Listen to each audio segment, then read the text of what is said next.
Good afternoon and welcome to this IT governance webinar on cybersecurity health checks or cybersecurity risk assessments. I'm Alan Calder and I'm going to talk to you for the next 45 minutes or so about what a cybersecurity or cyber governance health check is, why it's necessary, what you gain from a clear independent assessment of your cyber health. We're going to have a look at whether cyber threats are just hype, what the business risks are, a couple of facts about cyber threats and why one should assess cybersecurity risk using particularly the 10-step plan that the UK government has recommended, but the fact that it's recommended by the UK government doesn't mean it doesn't work brilliantly everywhere else in the world. Briefly, what the benefits are, how we go about helping an organization through that process, how do you get started, and of course, how do you find out more. For those of you who don't know me, I am the founder and executive chairman of IT Governance Limited. I set the company up in 2005 to be a single source provider for products and services to the IT governance, risk management and compliance world, an international world, and we had from the outset a particular focus on what used to be called information security and what's now called cybersecurity. With my colleague Steve Watkins, we wrote the definitive compliance guide, IT governance and international guide to data security in ISO 27001, 27002, now in its 5th edition, and the textbook for the UK Open University's postgraduate course on information security. My background is in general business management, so I'm not a technologist. I'm somebody who understands the value of effective information security to business competitiveness, and increasingly not just its value to business competitiveness, but its value to organizational survival. And we've worked with clients around the world since 2005 to help them address cybersecurity issues across a broad range of areas and activities. I'm going to start by looking very briefly at this statement, which came from the UK's Deputy Commissioner and Director of Data Protection following the UK Information Commissioner's levying of a £250,000 fine on Sony. In the overall scheme of things, a £250,000 fine is not going to make, or didn't make, a huge dent in Sony's bottom line, but the damage to its reputation after 77 million gamers' details were lost was significant. And what's particularly significant in this statement is the Information Commissioner making the point that if you are responsible for so many payment card details and login details, then keeping that information secure has to be the organization's priority. And in this case, they said quite clearly the measures in place were simply not good enough. The Information Commissioner went on to say that this is a business. Sony is a business that should have known better. A company that trades on technical expertise. They had access to the technical knowledge and resources to keep the information safe, but they quite clearly failed to do what they should have done. So Sony in the crosshairs of the UK Information Commissioner. About a month ago, an organization called Mandiant reported on the extent to which the People's Liberation Army, particularly or specifically based, so Mandiant claimed, in the Pudong district of Shanghai, identified the building and listed the evidence of some 141 organizations in the United States and elsewhere in the English-speaking world that had been attacked in cyberspace by cyber attackers going back as far as 2006. They made, amongst the observations they made, was the fact this was a business operation. Attacks took place during normal working hours, and this is a low profile but high status series of activities focused on the West, where the objective is not cyber warfare, but cyber espionage, theft of information, and that information could be intellectual property, it could be financial information, trading information, information that's commercially sensitive and valuable to organizations. The notion of an advanced persistent threat is closely linked to the identification of attacks from the People's Republic of China. An advanced persistent threat is broadly defined as a category of cybercrime which is directed primarily at large organizations and political targets. An APT is advanced in that it's highly carefully put together, it's stealthy, it uses a variety of attack vectors from social engineering through to highly sophisticated technical means. It's carried out over an extended period of time, and it's persistent. In other words, it finds a way through, whether it's through a highly focused spear phishing attack or on an individual inside the organization, or in some instances through taking over entirely the network of a small supplier, so that when you receive an incoming email from the small supplier, it is not only to all intents and purposes genuine, it is genuine, and therefore the fact that it carries a piece of malware which is designed to get behind your defenses is something that you're simply not going to suspect. And it's extremely difficult to decide that you're going to not receive emails from any suppliers. Advanced persistent threats are extremely dangerous, and most organizations, large organizations, unless they have effective and advanced sweeping methods in place, are likely already to have some form or other of malware installed on their networks. For all of those reasons, the UK's national security strategy back in 2010 identified cyber attacks as one of the 4 highest priority risks faced by the UK. The assessment of that was that cybercrime costs the UK economy £27 billion a year, spread around the rest of the world. The global figure is very significant. The PricewaterhouseCoopers PwC Information Security Breaches Survey in 2012 found that 93% of large corporations and 76% of smaller businesses had a cybersecurity breach in 2012, with an estimated cost for small organizations of between £15,000 and £30,000, and for larger organizations of between £110,000 and £250,000, and that's not including indirect costs, reputation damage, and all of those areas. So cybercrime is an expensive area for just about every single organization. A more recent survey conducted by Zogby Analytics raised specific questions for C-suite directors, regulators pushing for greater cyber transparency.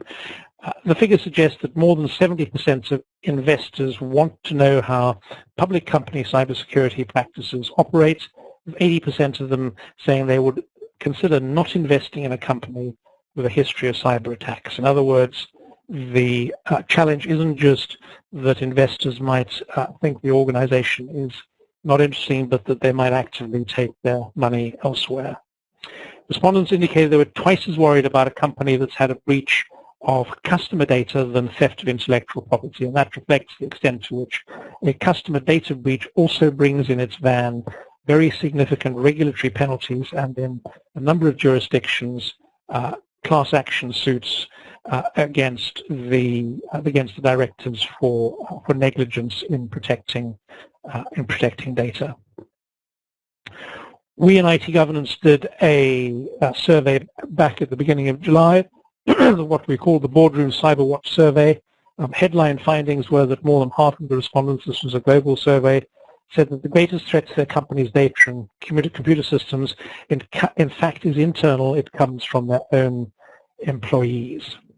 A quarter of respondents identified the fact that their organization had had a concerted cyber attack in the past 12 months, but said that the true total of attacks could be higher because, apart from anything else, 20% of respondents in our survey were unsure if their organization had ever been subject to an attack. And if you're unsure whether or not your organization has been subject to an attack, you're certainly not going to know whether or not you have advanced persistent threat type malware resident on your network.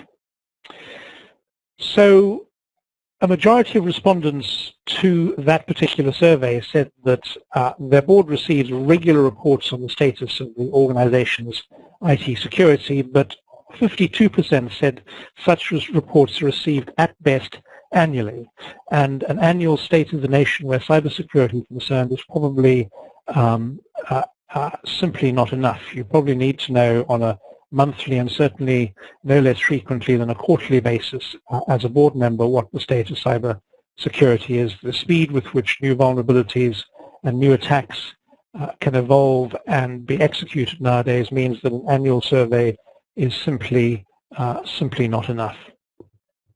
Only 30% of respondents said that an understanding of current IT security threats is a prerequisite for board-level job candidates. And while this made sense up to about 4 or 5 years ago, where technology was only quite important in most organizations and cyber threats were not that significant, the scene has changed significantly, with nearly 100% of organizations now recognizing that they're dependent on technology, and with the extent to which cybercrime is rampant, the need for board members to have at least a high-level understanding of current IT security threats is important. 40% of respondents, C-suite level respondents, thought their company was making the wrong level of investment in information security and or were unaware whether the investment the company was making was appropriate to the level of threat they were dealing with. So if you're in that position, and it's possible, of course, that some of you on this call may be, then your question is, if you don't know what you're spending on cybersecurity, and if you don't know what type of threats you've got, how do you know how vulnerable you actually are? The reality is that all organizations are vulnerable. Most attacks, with the exception of APTs, most attacks are originally indiscriminate.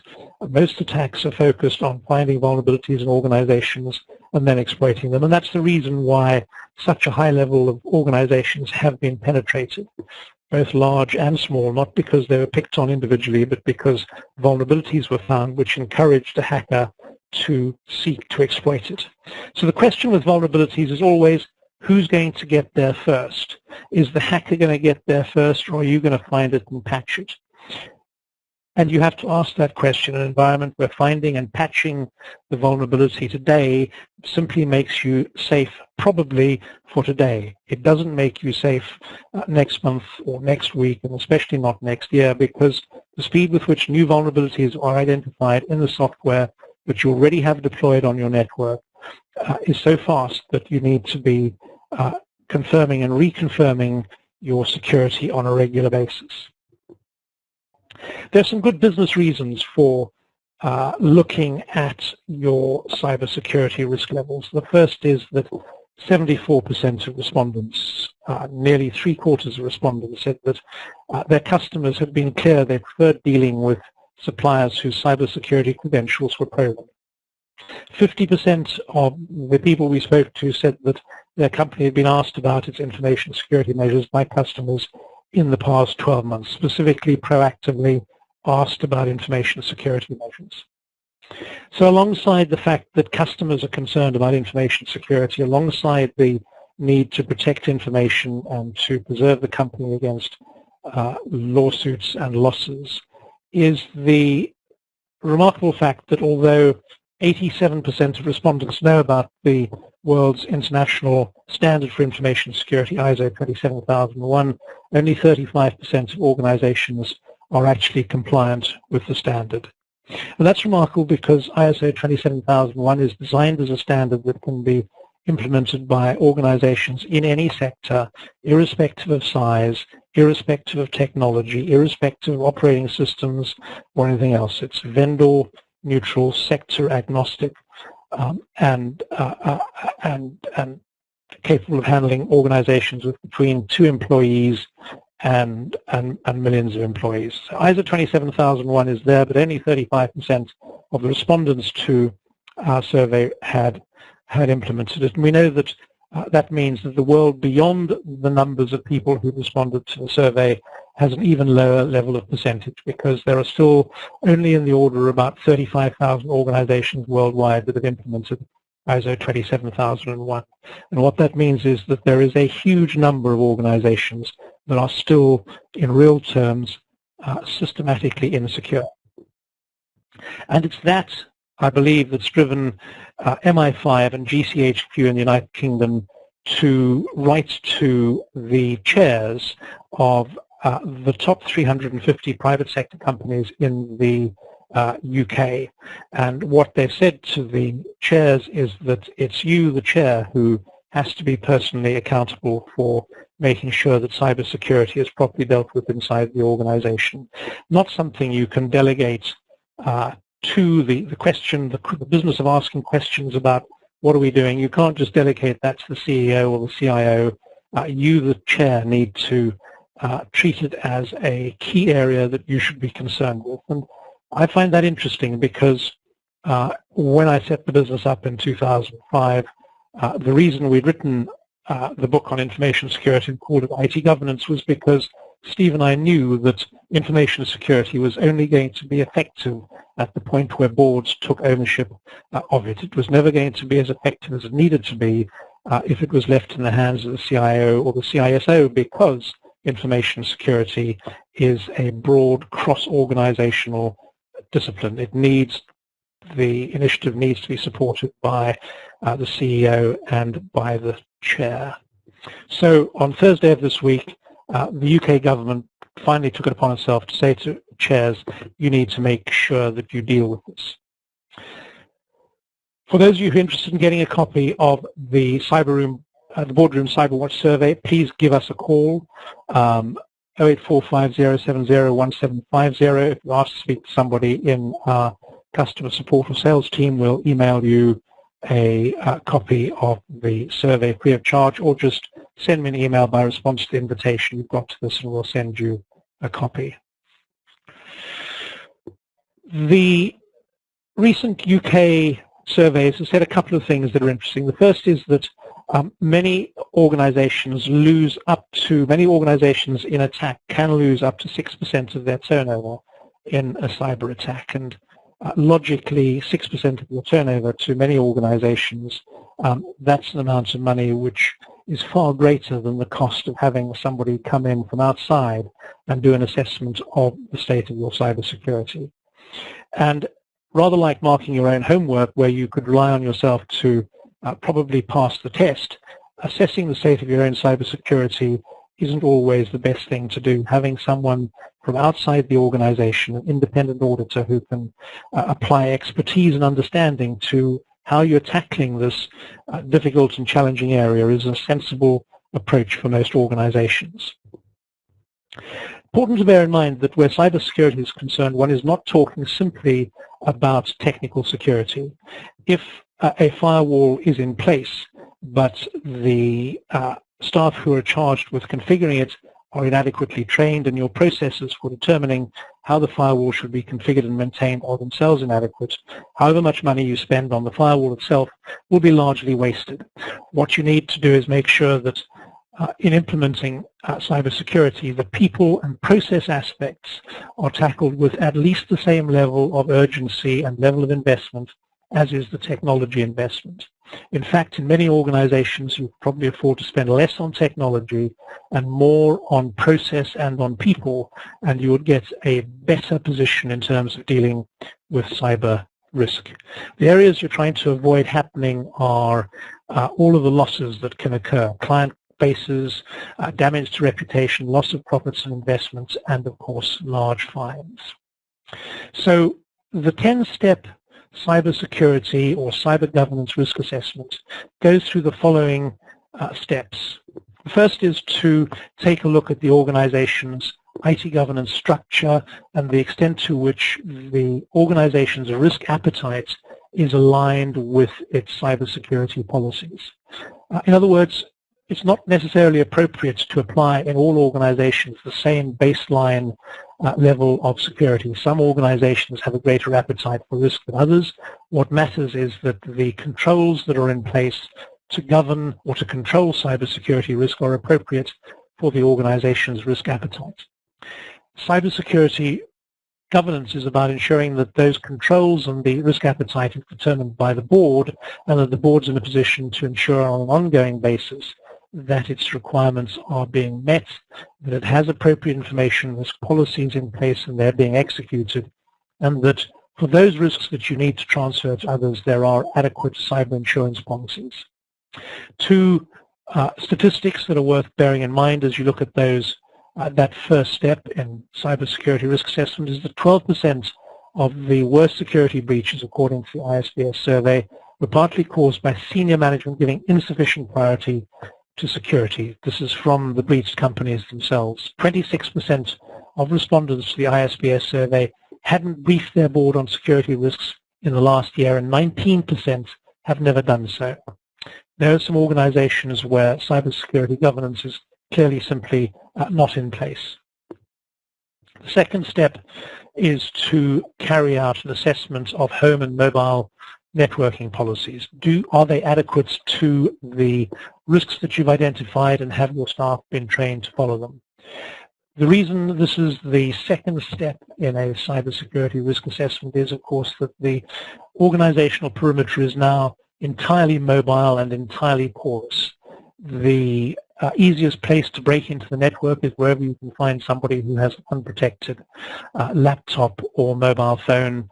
Even easier if it's a bring your own device type of environment where the security controls enforced on the brought-in device are inadequate for the risks that the organization is facing. So the kind of questions that you need to be asking around this second step is, do you have a secure baseline device build in place? How would you evidence that? How do you ensure that the baseline build that you rolled out is being consistently applied across the whole of the organization? How do you protect data in transit and at rest? How do you, if you're on the board, know that all laptops and mobile devices have been encrypted? How do you know that valuable data, personal information that's being sent by email is going through an encrypted email channel? It's taken in the United States, where HIPAA, the healthcare legislation, has been in place for coming up 10 years. We're still not in a place where most organizations who are governed by that set of regulations are able to demonstrate that they send out personally identifiable health information only through encrypted email channels. And you need to, because email is one of the easiest ways of stealing information. A man-in-the-middle attack is designed to capture information in unencrypted email and make it available to nefarious folk. 8% of large and 33% of small organizations, according to the ISBS survey, have not yet taken any steps to mitigate risks associated with the staff using smartphones or tablets. And each time that you look at statistics like that and look at your own organization and say, well, we have, the thing to bear in mind is that some of your suppliers and customers, they certainly won't have. And that means that the chances are that they have malware, they are a vector for attack on your organization, and your defenses are not necessarily built in a way that's designed to stop attacks coming through your customers and through your suppliers, taking advantage of their own insecurities. Step 3 is an extension of dealing with the reality of the mobile workforce and recognizes that as technical controls have become more effective, so the fastest way to break into an organization is by taking advantage of user vulnerabilities. That thing which is called social engineering is taking advantage of staff gullibility, desire to please, fear of authority, all of those kind of normal aspects of behavior to try and get them to provide information which enables the attacker to come into the organization. Staff use of social media, whether from work or from home, means that they provide a lot of personal information, birth dates, maiden names, parents' maiden names, all of those kind of pieces of data is available in Facebook and LinkedIn pages. And that's the type of information which enables a spear phishing attack to be very carefully and tightly crafted. And you've probably noticed that phishing attacks have now moved on from those crudely written, crudely created emails that were evidently packed full of misspellings to emails that look almost exactly like the real thing. As I said earlier, there are some instances where attackers have taken over the entire network of a supplier in order to put themselves in a position to make a phishing email attack that's impossible to detect. 54% of organizations see their own staff and contractors as a greater threat to data security than outside attack. 42% of large organizations don't provide any ongoing security awareness training to their staff. And when you link the lack of ongoing security awareness training to staff with the number of large organizations that have been breached, there is more than an obvious correlation. Step 4 is about managing user privileges, and so a cyber security, cyber governance health check will have a look at how, as an organization, you manage user privileges, how you control access to valuable data, and how you monitor user activity. And this starts with looking at account management processes. How strong is your password policy? Do you use biometrics or some other two-factor authentication? Do you limit the number of privileged accounts? Do you control system administrator access? Do you control the rights that different individuals have? How do you control access to activity and audit logs? Activity and audit logs tell you where a breach has occurred, how it was occurred, who did it, but if you don't monitor access to them, you can't know who's accessed them in order to change or delete information that you might need to deal with. 36% of the worst security breaches in the last 12 months were caused by inadvertent human error.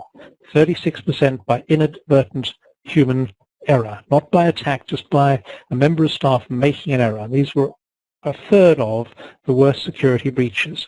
Another 10% were caused by deliberate misuse of systems by staff, and that's two of the reasons why many organizations see the insider threat as more significant than the outsider. Not the insider threat of being attacked, but the insider threat of malicious use for something else of the systems or simply human error. Step 5 in a cyber health test is to look at the policy for controlling mobile and removable devices. There needs to be a policy to ensure that devices are appropriately encrypted. You need to make sure that all devices are scanned for malware before they link to the system. Many organizations do this, but in reality, according to responses to the ISBS survey, only 50% of large organizations actually have a mobile device management policy.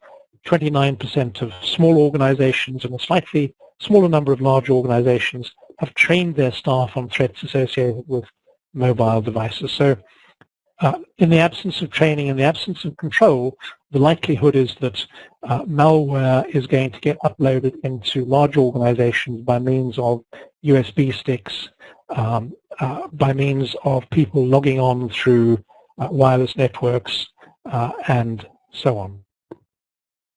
Sixth step in a cyber health test is to examine what your monitoring strategy for ICT systems and network is.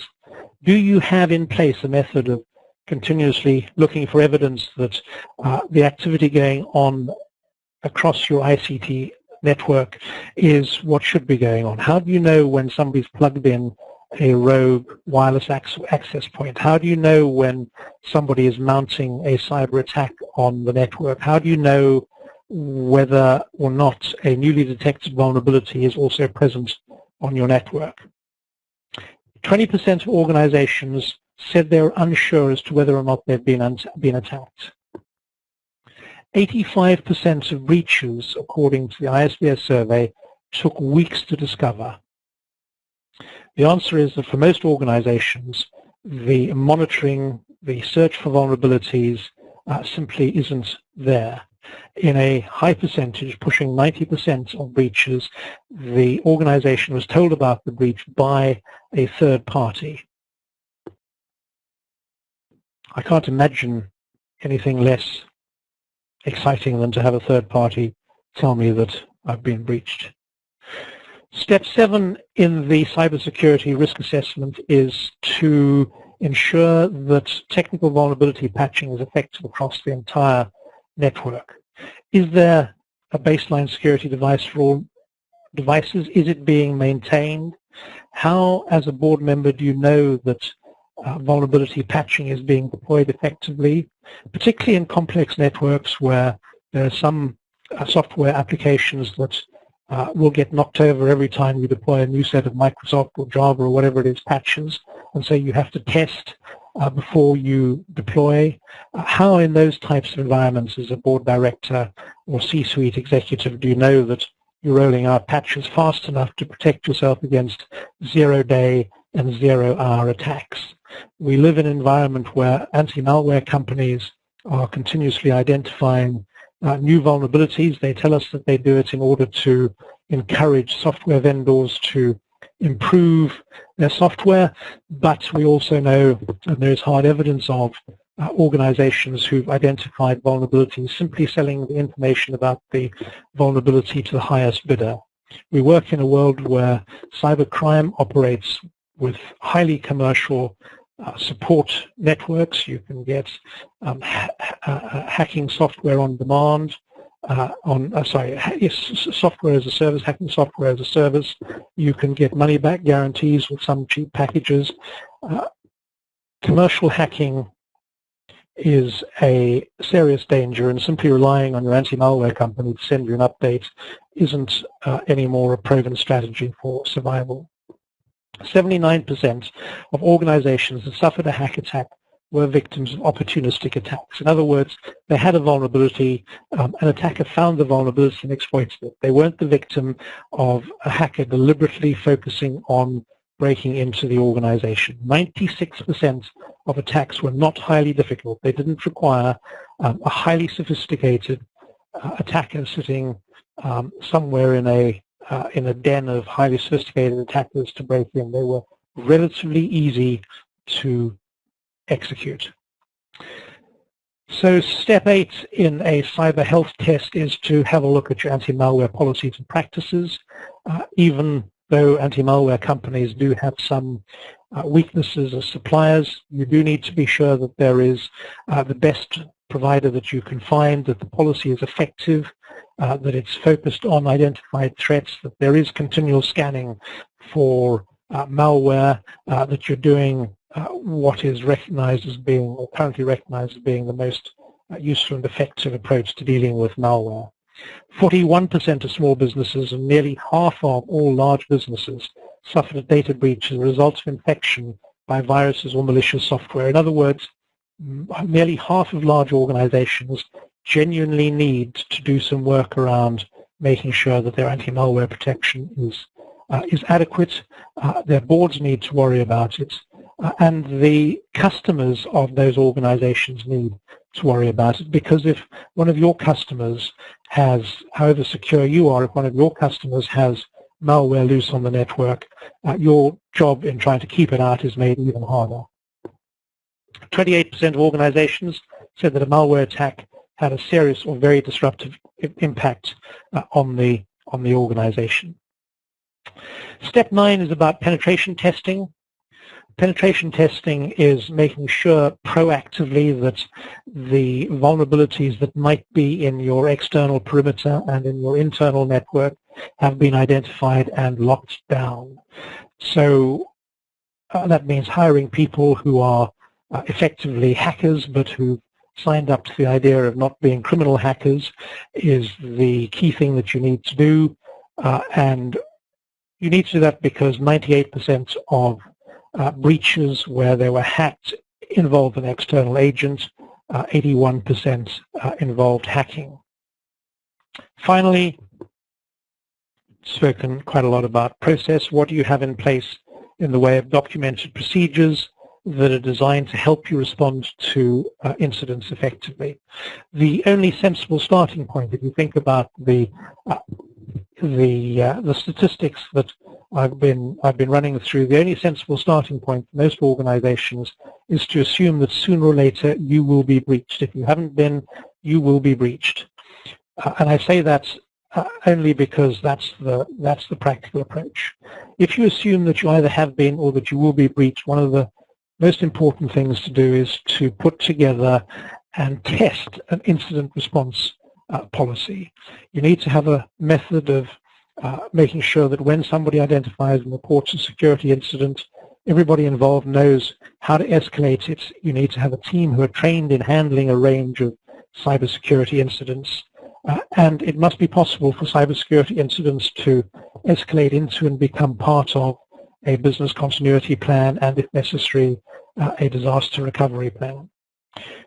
The better prepared you are for an incident, and the 10 or 15 most common incidents are common, and therefore it's relatively straightforward to make sure that you've identified and prepared for them, should include being able to respond to break-ins with digital forensic capability. And that doesn't mean being a cyber sleuth. It means having somebody who has what you might call first responder competence inside the organization, who's able to say, fine, this is how we secure the area of breach, this is how we make sure that the evidence is protected, the logs are locked down, and the information which we need to maintain is protected, so that when we investigate how the breach occurred, it won't have been corrupted. 92% of information security breaches were discovered by third parties. 76% of small organizations, 91% of large organizations had a malicious security incident last year. The cybersecurity threat is not one which applies to the organization next to you. It means that in any room of 20 organizations, at least 18 will have suffered a cybersecurity incident in the last 12 months.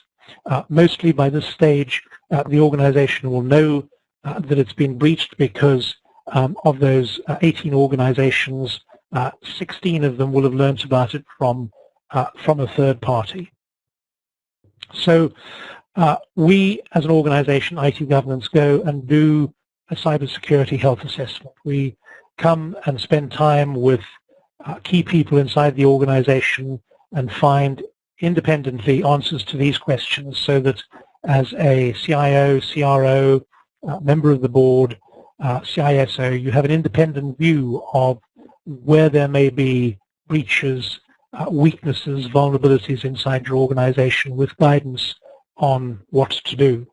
We would say that getting a cyber health test executed as soon as possible makes sense, not just because you're going to get ahead of the UK government's expectations, not just because your clients want you to provide assurance, but because recovering from an information security breach, a cyber breach, particularly one where a customer or supplier points it out to you, is quite destructive for the organization. There are, as you think about tackling cybersecurity, three best practice standards which are worthwhile. Many organizations know about ISO 27001. It's a best practice standard for information security management. It's currently undergoing final stages of revision, and a new version will be published in October of this year. It's expected in October, it might drift into November, but that'll be ISO 27001 2013.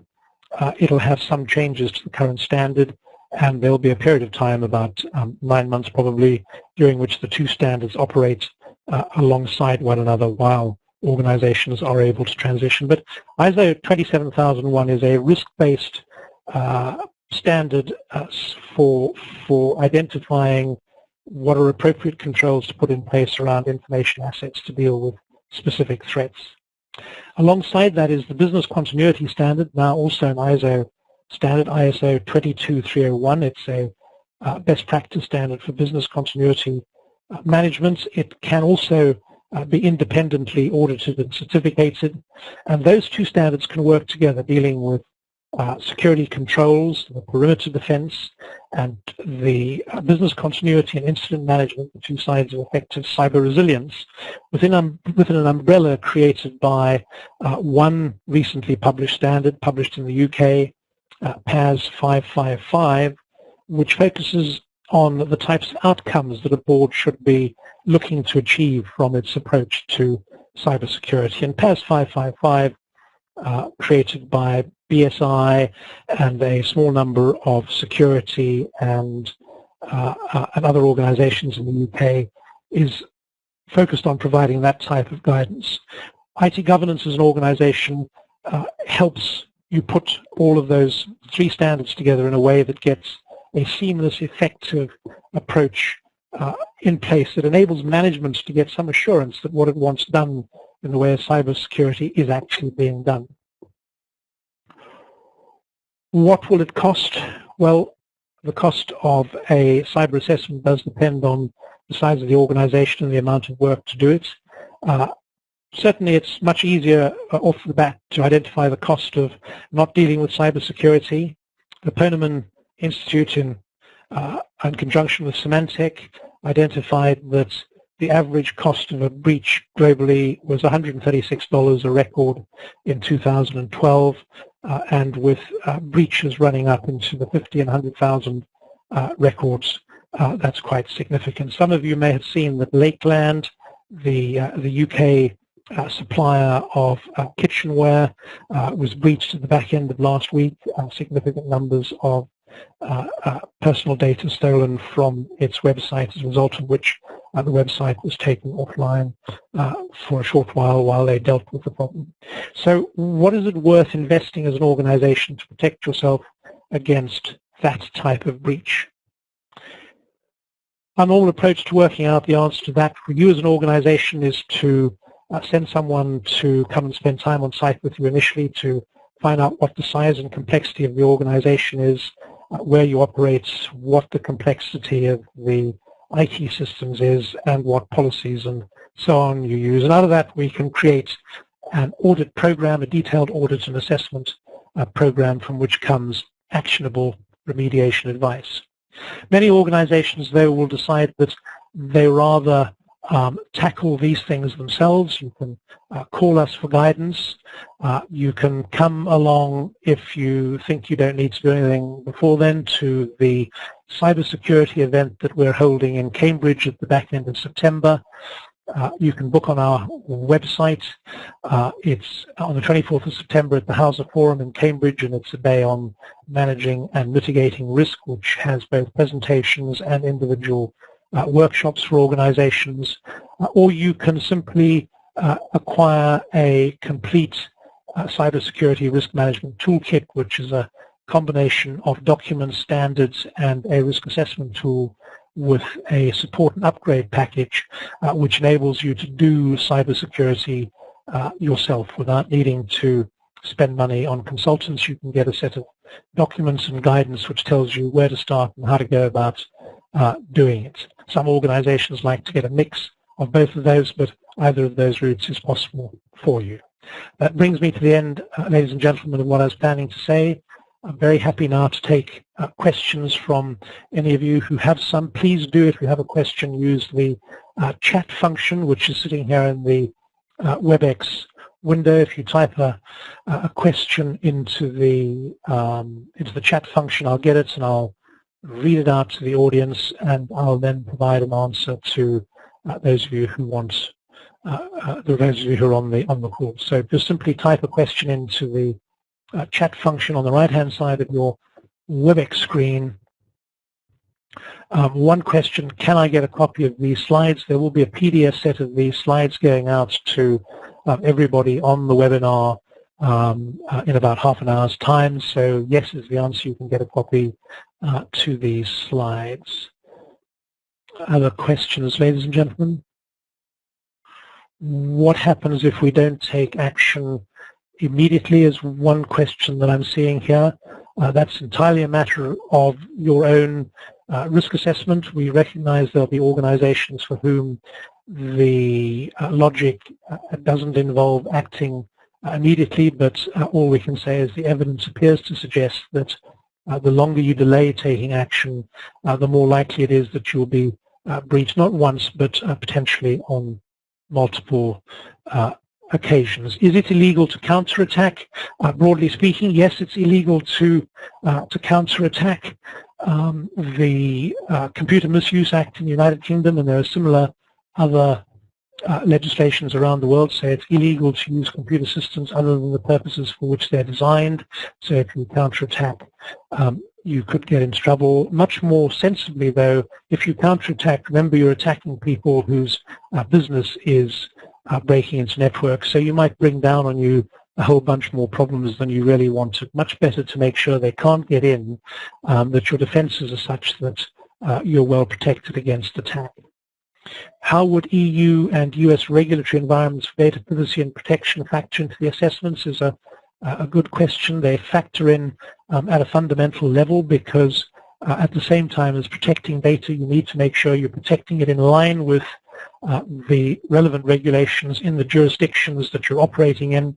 So we as an organization make sure that in putting together the audit plan, we identify clearly what the legal requirements are, and we audit where those requirements exist against the requirements as well as against the general cybersecurity expectation.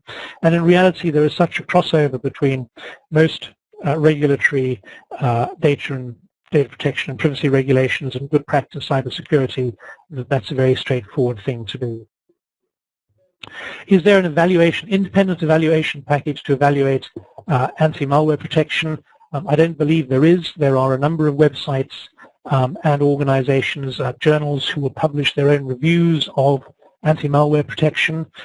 They will do tests of anti-malware protection in test beds or test environments that have large numbers of known malware in them. So if you have a look on the internet, you can find 2 or 3 independent organizations who carry out tests of one sort or another, but there's no certified anti-malware software in that sense. Do we have a representative office in South Africa? As it happens, we will have a website opening in South Africa probably tomorrow, if it hasn't already opened today, www.itgovernance.sa.co.za. Typically, how long does it take for an organization to gain certification to ISO 27001? It depends on the size of the organization and the maturity of its information security controls, but we've known organizations do it or be ready for it because the gain certification also depends on the independent certification body, be ready for it in as little as a month. In other cases, it can take a year, but typically we'll say to an organization of almost any size that it's between 3 and 9 months, close to 3 months if you're a small organization, already have a well-prepared information security posture, towards 9 months if you're a much larger organization and or your information security posture isn't that mature. If you're considering ISO 27001 certification, should we wait for new standards to be published or should we do it now? The answer is that you should do it now. The new standard will be published. There will be a transition period. That gives other people the opportunity to learn what you have to do to effectively implement the new standard.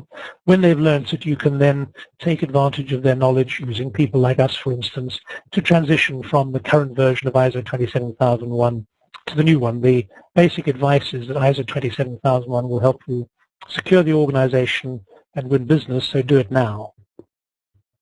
Does IT governance provide certification services themselves?